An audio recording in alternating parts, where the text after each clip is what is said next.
Estimados videoyentes, quisiera pues disculparme con cada uno de ustedes porque en el estudio anterior titulado Adán no murió espiritualmente, yo cometí un error al señalar el cuarto día como el tiempo en el que el Eterno creó el tiempo cronos, el tiempo lineal, ¿verdad? De días, meses, años. Yo dije que Él lo había creado el cuarto día, pero por distracción no dije que era el primer día. En realidad es el primer día en que Dios creó el tiempo cronos. Cuando leemos Génesis capítulo 1, versículo 3, dijo el Señor, sea la luz, y fue la luz, y vio Dios que la luz era buena, y separó la luz de las tinieblas.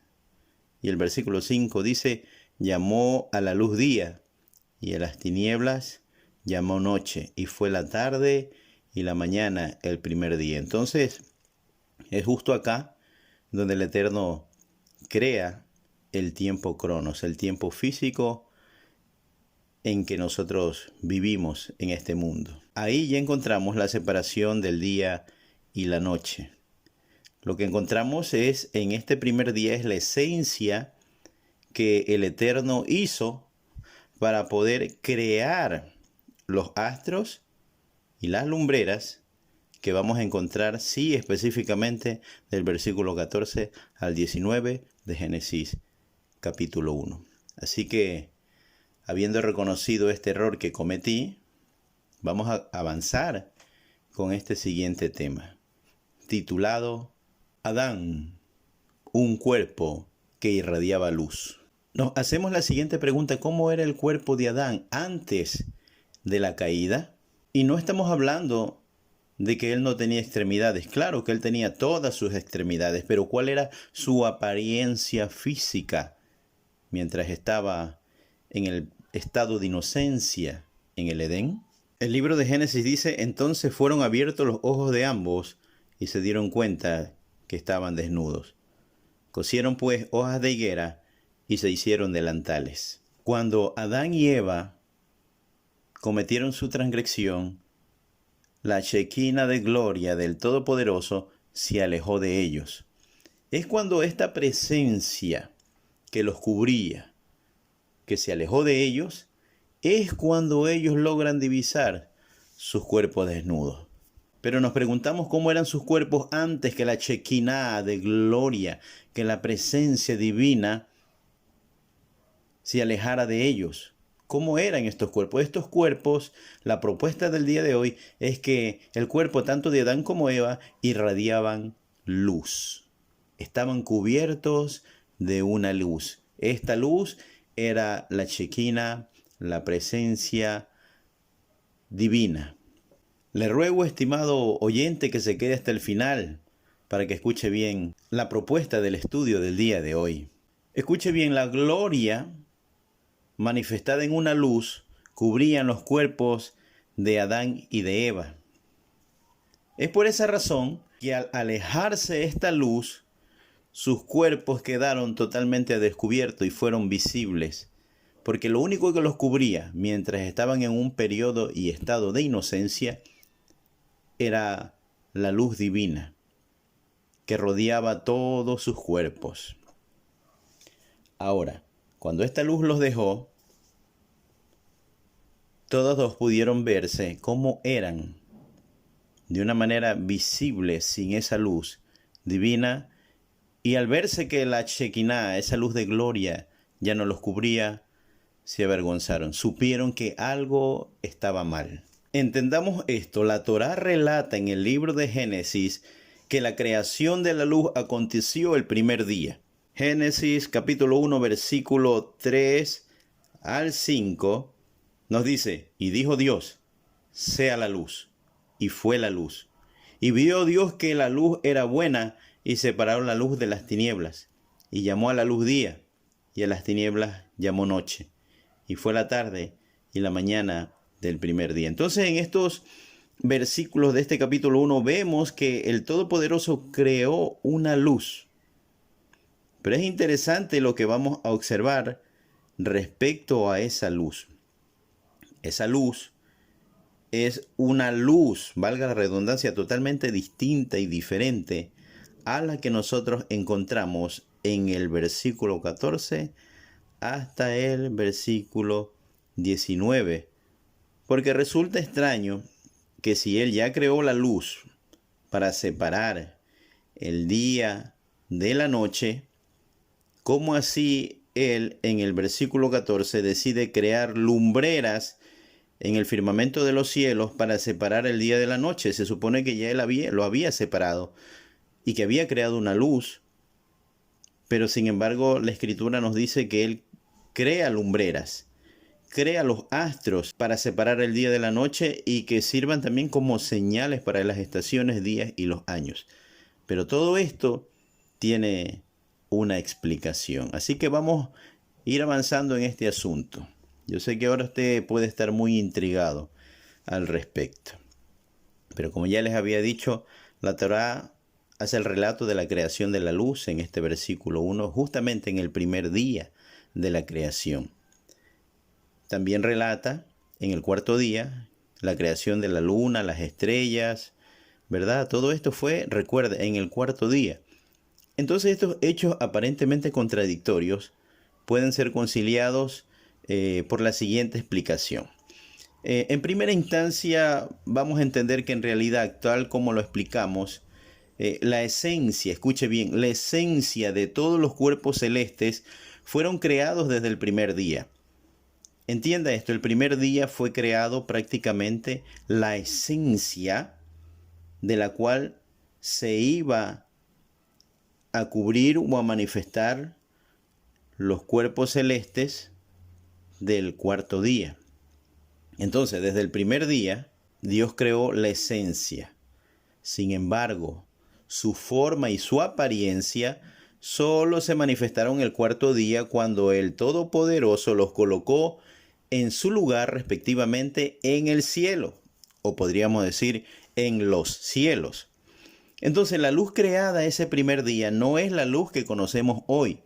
Tal vez usted esté en el campo, tal vez usted esté en un vehículo ahora mismo, tal vez esté asomado en la ventana, tal vez esté en un patio, tal vez esté en algún lugar donde usted pueda observar la luz.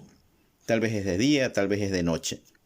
Sin embargo, entienda esto, esta luz que Dios creó el primer día es una luz totalmente distinta. Ese día el Todopoderoso creó una luz tan radiante, escuche bien, pero tan radiante que la luz que nosotros ahora conocemos, al lado de esa luz que creó el primer día, es oscuridad. Si comparamos estas dos luces, si la pudiéramos ver ahora, la luz que creó al principio, nuestra luz sería como oscuridad delante de ella, porque es una luz mucho más radiante. Y vamos a ir explicando esto. Entonces, por lo tanto, el Santo de Israel ocultó esta luz del primer día, la ocultó y en el cuarto día proveyó al mundo con la luz del sol y la luz de la luna. Entienda esto, esta luz la ocultó, pero por esa razón proveyó al mundo de la luz del sol, de la luna y las estrellas. Eso sería en una primera explicación, pero vamos con un segundo punto. ¿Por qué Dios, como le conoce usted, ocultó o tuvo que ocultar esta luz original? Dice una interpretación hebrea que el Eterno dijo que los malvados del futuro, o sea, las generaciones del diluvio y de la dispersión, no merecían recibir la luz intensa creada el primer día. Entonces, ¿qué es lo que hizo él? Entonces esta luz él la reservó para los justos en el Olam Jabá. ¿Qué es el Olam Jabá? El mundo por venir, o sea, el mundo más allá. Entonces, según un gran sabio judío, Moshe ben Maimón, conocido también en los medios judíos como el Rambán, él decía que esta luz la iban a recibir tanto los judíos como los no judíos. Iban a recibir una recompensa en el Olam Jabá, en el mundo por venir. Pero ojo, aquellos que fueran realmente temerosos de Dios, amadores y cumplidores de su palabra. Entonces podemos decir que cuando Adán se encontraba en el Edén, él podía beneficiarse con la luz que Dios creó el primer día. Por medio de esta luz, él podía ver el mundo desde un extremo al otro lado. Entonces, esta luz era una luz especial. ¿Sabe por qué? Porque esta luz era espiritual.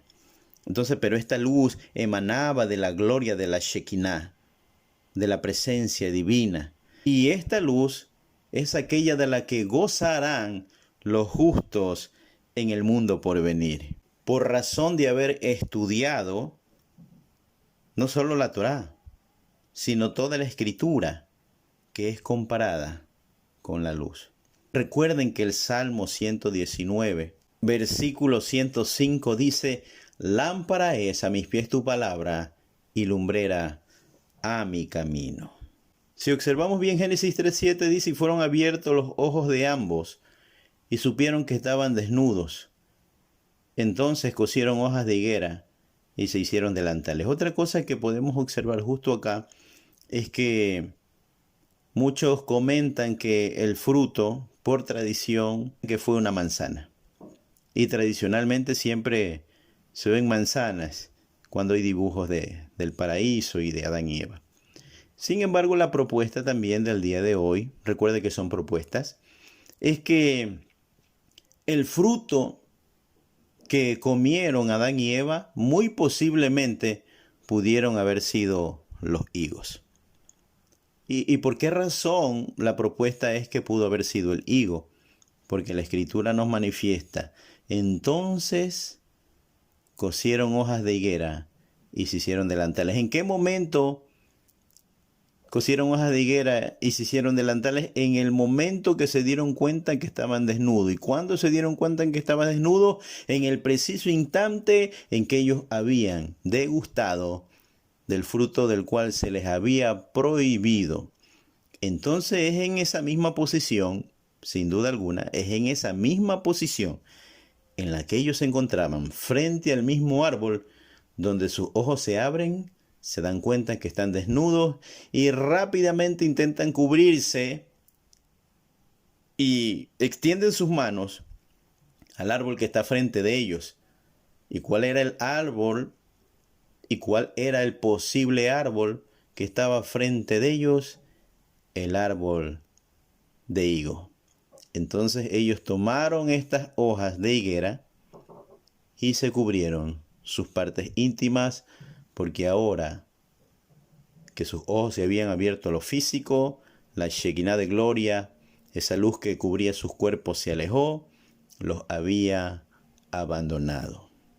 Entonces esta es otra propuesta de que hay la posibilidad de que el fruto que ellos apetecieron fue pues el higo. A la verdad, estimados videoyentes, hay muchas, pero muchas cosas que cubrir a través de esta temática de los primeros capítulos del Génesis. Espero que ustedes tengan la paciencia para ir conociendo poco a poco. Es mucho y abundante información que no todo se puede compartir de manera directa. Por eso es que lo iremos haciendo poco a poco para ir compartiendo con ustedes. Tome lo mejor de esto. Y lo que usted cree que no es de considerar, pues no lo considere, pero preste oído y preste atención. Puede ser que algo de esta información sea de importancia para usted y que sea justo la respuesta que usted esperaba. Ya yo he propuesto que antes de la caída, el cuerpo de Adán estaba cubierto de luz. Y esa luz que lo cubría probablemente era la que el Eterno había creado al principio, o sea, en el primer día de la creación. Y leemos nuevamente: y dijo Dios sea la luz, y fue la luz.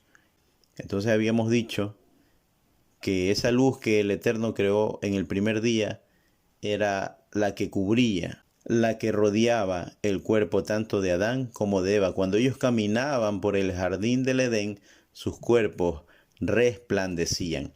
Y bueno, vamos a buscar unas posibles bases bíblicas para poder sustentar este aspecto. Y también vamos a convocar a la ciencia, porque a mí me gusta cuando la ciencia afirma lo que la Escritura ya decía. Eso es muy interesante. Así que vamos a ir avanzando con ustedes. Preste atención.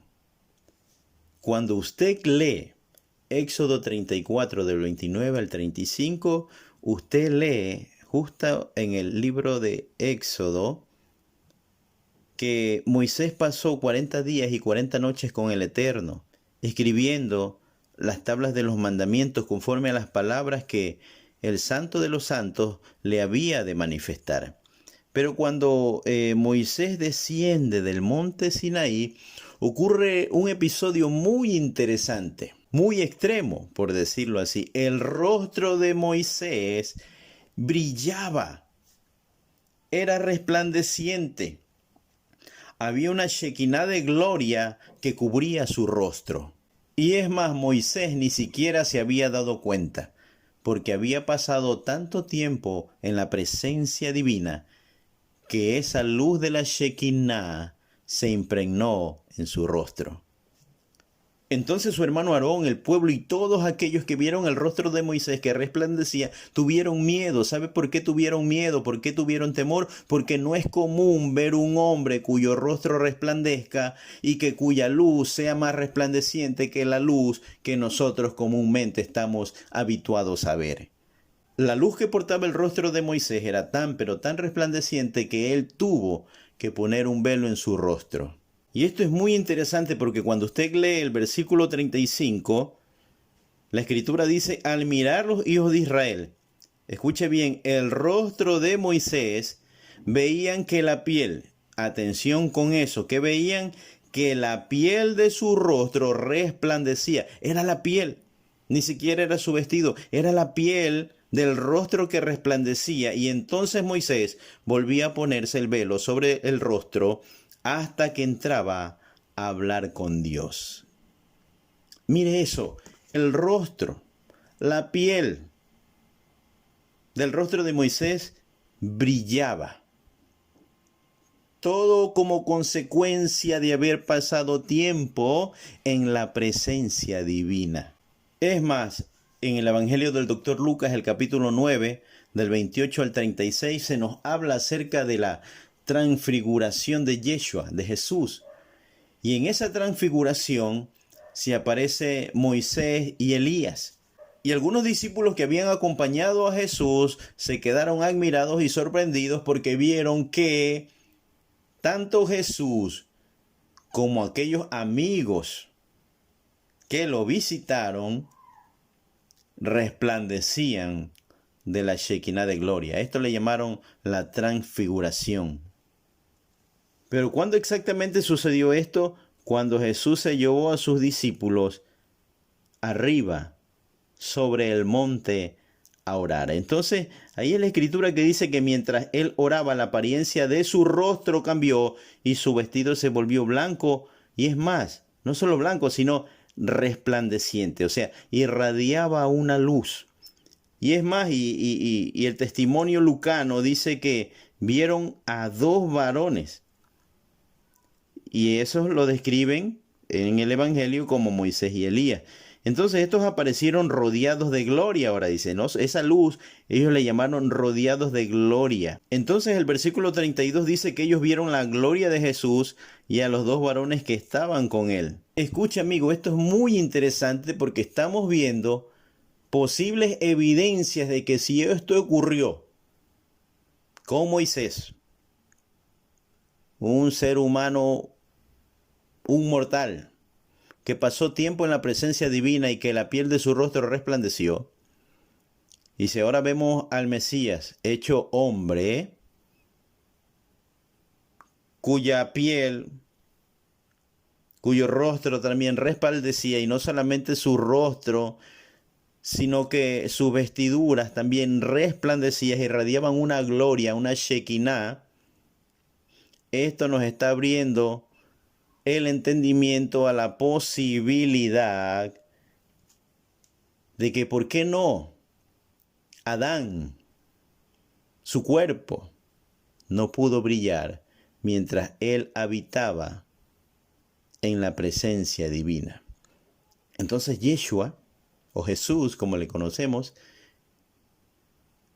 en la transfiguración, su cuerpo y sus vestidos se cubrieron de esa gloria y fue visible para los discípulos, y encontramos ese testimonio en Lucas, el doctor e investigador, el que investigó si estos hechos eran fidedignos.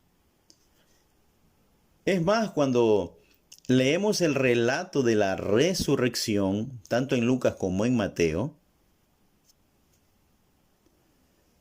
el relato de Lucas 24 nos dice que algunas mujeres fueron para el sepulcro de Jesús llevando especias aromáticas, pues era común por tradición ungir los cuerpos con especias aromáticas, estos cuerpos muertos, para suprimir el mal olor de la putrefacción o la descomposición. Lucas dice que se encontraron con dos varones, o sea, con dos ángeles cuyas vestiduras resplandecían.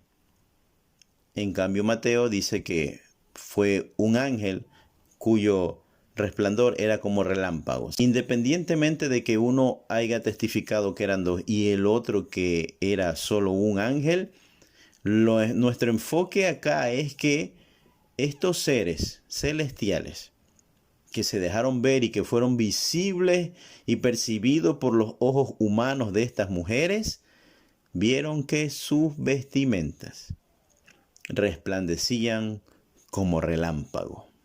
Ahora yo le pregunto a usted, ¿le hace sentido a esto que Adán también haya poseído un cuerpo de luz, un cuerpo resplandeciente? Todo esto por motivo de que Adán permanecía antes del pecado en la presencia divina, hablando con el Todopoderoso. Si Moisés hablando 40 días y 40 noches, el rostro le resplandeció.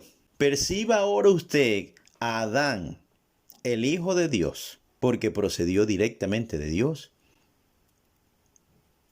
¿Cómo él no pudo haber brillado también?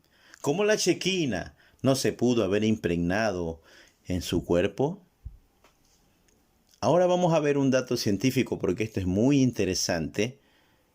Porque, como dije al principio, a mí me gusta cuando la ciencia colabora y confirma lo que la Escritura ya dice. Le voy a convertir en un dato interesante que ya hace muchos años, esta noticia, justamente en el mismo año cuando ocurrió, me llegó esta información y la usé como base para dar un seminario titulado Cuerpos Glorificados. Y así que vamos a observar. Esta información ocurrió el año 2014, exactamente el 3 de noviembre del año 2014, justamente en una revista virtual llamada La Razón, y vamos a ponerla ahí porque eso es propiedad oficial de esa revista, virtual llamada La Razón. Y es interesante porque el documento que me llega, el documento científico, de hecho, tiene este título: un derivado del ADN, del ácido desóxido ribonucleico, que es la información genética que tienen las células de los seres humanos, dice que este derivado del ADN es un buen conductor de electricidad. Cuando yo leo esto, me llamó mucho la atención. ¿Sabe por qué? Porque el descubrimiento podría dar lugar a una nueva nanoelectrónica basada en biomoléculas. Y usted dice, bueno, ¿y qué significa todo esto?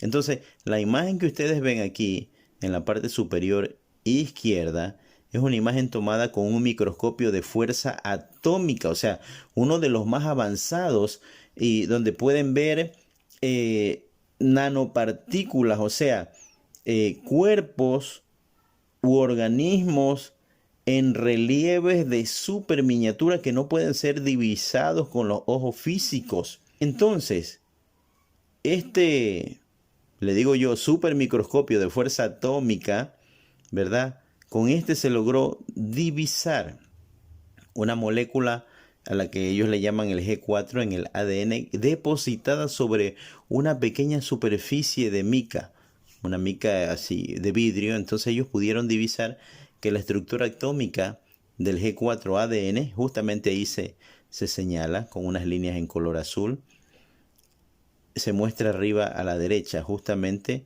en lo que es en el ADN. Esta molécula es la que contiene, parece ser, electricidad. o es buena conductora de electricidad. En esta diapositiva tenemos pues la evidencia de dónde procede el documento. Justamente fue creada en Madrid el 3 de noviembre del año 2014 a las 3:51 horas. Entonces esta fue la última actualización justamente en esa fecha, ¿verdad?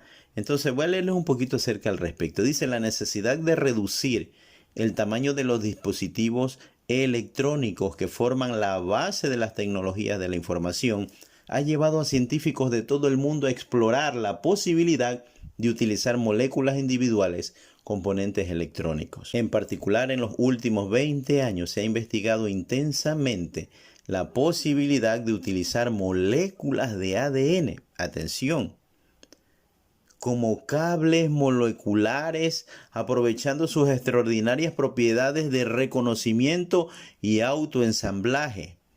El ADN ha resultado ser, sin embargo, un muy mal conductor eléctrico, lo que ha impedido desarrollar una electrónica basada en estas moléculas, informa Tendencias 21.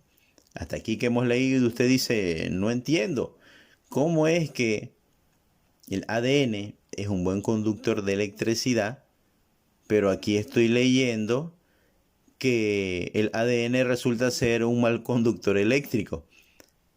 Y claro, si usted prestó atención, lo que estamos hablando que ellos han descubierto es que una molécula del ADN es una perfecta e ideal conductora de esta electricidad. No el ADN en sí, sino las moléculas que conforman en la parte interna, que son las que conducen esa electricidad. Y usted sabe que donde hay electricidad, hay luz. Entonces, dice este documento de esta revista, ahora un equipo internacional, mire, posteriormente, después de 20 años, ahora un equipo internacional ha demostrado, ojo, está comprobado, que una molécula de G4-ADN, o sea, es un derivado del ADN humano, se comporta como un cable molecular que puede transportar la corriente eléctrica a distancias mayores que ninguna otra biomolécula o polímero desconocido. El descubrimiento publicado en la revista Nature Nanotechnology podría dar lugar a una nueva nanoelectrónica basada en el uso de biomoléculas individuales. Estos resultados han permitido además establecer por primera vez cuál es el mecanismo físico mediante el cual la carga eléctrica, escuche bien, mire, la carga eléctrica de esa molécula de ADN se puede transportar a grandes distancias a través de una biomolécula, una de las grandes cuestiones abiertas hasta ahora en el campo de la bioelectrónica. Entonces ya hemos llegado hasta aquí. Si entendemos que el ADN en sus moléculas tienen carga eléctrica, obviamente la carga eléctrica produce energía y esa energía puede producir luz. Y este documento científico puede estar probando posiblemente la postura que yo estoy trayéndoles hoy. Y es más, hemos visto ejemplos de cómo el rostro, cómo la piel de estos personajes bíblicos brillaron. Pero ¿cómo pudo ser posible que estos cuerpos, estos rostros, pudieron haber brillado? ¿Qué era lo que producía esa luz, ese resplandor?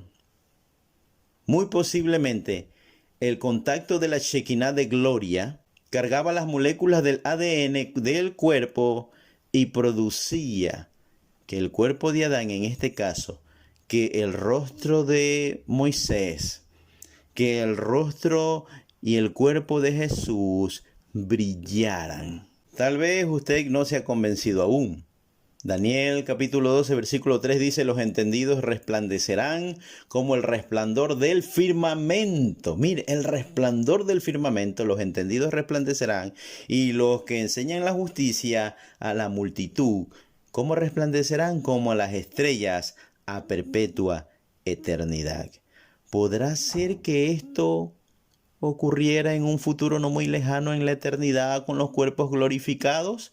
¿Podrá ser que estos cuerpos se vestirán de gloria y resplandor por causa de la Shekinah, de la gloria, de la presencia del Todopoderoso? Mateo 13:43 dice: entonces los justos resplandecerán como el sol en el reino de su Padre. Atención, resplandecerán como el sol. ¿Dónde? En el reino de su Padre. El que tiene oídos, que oiga. Entonces los justos resplandecerán. Atención, ¿qué dice? Resplandecerán como el sol en el reino de su Padre. Esta metáfora, posiblemente, que ahora la entendemos como una metáfora, puede ser una realidad en el mundo por venir. 1 Tesalonicenses 5:5 dice, porque todos vosotros sois hijos de luz e hijos del día. No somos de la noche ni de las tinieblas. Insisto, esta metáfora o el constante señalamiento de que somos hijos de luz, de que debemos andar en luz, de que Dios es luz, de que la palabra es luz, posiblemente haya la posibilidad de que los cuerpos resucitados se cubran de esta luz que el Todopoderoso creó el primer día, pero que la ocultó de los malvados, de los inicuos, de los perversos, para entregárselas como recompensa en el día final a todos aquellos que amaron la Torá, que amaron los mandamientos, que amaron las escrituras y lo obedecieron, porque la clave está ahí. ¿Quiénes son los que resplandecerán? Los justos, no cualquier individuo, sino los justos, los que hicieron lo que es recto, honesto, los que hicieron justicia, los que no se inclinaron al mal ni para beneficiar a quienes no debían beneficiar, ni siquiera a ellos mismos, sino beneficiar a los demás. Amigo y amiga, la razón de que se conduzca la energía en el cuerpo humano es que casi un 70% de nuestro organismo es agua ionizada. Ahora usted puede investigar independientemente qué es agua ionizada. Entonces, lo que hace que nuestro cuerpo también sea un buen conductor eléctrico. Recuerde que todo movimiento o gesto que hace nuestro rostro, nuestro cuerpo, aún cuando nos levantamos, cuando caminamos, cuando cogemos algo, cuando corremos, todo esto es información eléctrica que el cerebro envía de una manera tan rápida a nuestro cuerpo que ni siquiera lo percibimos. Ahora mismo usted tiene el celular en sus manos o tal vez está sentado y movió su mano hacia la derecha, hacia la izquierda o se puso de pies. Esa es una información eléctrica que el cerebro envió tan rápido a su cuerpo que usted no percibió la electricidad, pero sin embargo su cuerpo se movió por ese estímulo eléctrico. El cuerpo también es conductor de energía. Entonces, las células dejan entrar y salir iones de carga eléctrica en el cuerpo humano y así son que transportan electricidad. Amigo y amiga, yo creo en la posibilidad de que el cuerpo de Adán al principio estaba cubierto de la Shekinah de gloria, que tenía un cuerpo rodeado de luz. La ciencia corrobora que el ADN es conductor de electricidad a través de sus moléculas. Piense en lo siguiente que le voy a decir. La piel de Adán y Eva, su ADN hacían que su piel resplandeciera. ¿Por qué? Porque conducían electricidad a través de todo su cuerpo, a través de sus células. El ADN tenía cargas eléctricas que lo hacía resplandeciente. Ahora, ¿de dónde recibía la carga eléctrica del ADN de Adán y Eva? De la Shekinah de gloria, de la presencia divina. Así como Moisés estuvo en la presencia del Santo de Israel y el pasar 40 días y 40 noches hizo que como efecto y consecuencia la piel de su rostro brillara, o sea que su ADN se cargara de esta presencia divina y produciera esa luz. Lo dejamos a su criterio, el tiempo lo dirá, el mundo venidero lo confirmará. ¿Tienes algún comentario que hacer al respecto de esta propuesta, de esta enseñanza? Puedes hacer tu comentario en la parte de abajo. Estoy seguro que muy pronto, pero muy pronto, en uno de estos estudios, tu comentario recibirá una respuesta. Como ya dije al principio, el conocimiento es vasto. Hay mucha, pero mucha información. Tenemos muchos temas que tratar todavía. Sin embargo, estamos soltando poco a poco este conocimiento. Vamos de menos a más. Así que les invito a todos ustedes que hagan un like, que se suscriban y muy pronto traeremos más información, más conocimiento que nos va a ayudar a fortalecer, fundamentar, echar raíces de la fe. La paz del Santo de Israel, del Todopoderoso, sea con todos vosotros. Shalom, shalom.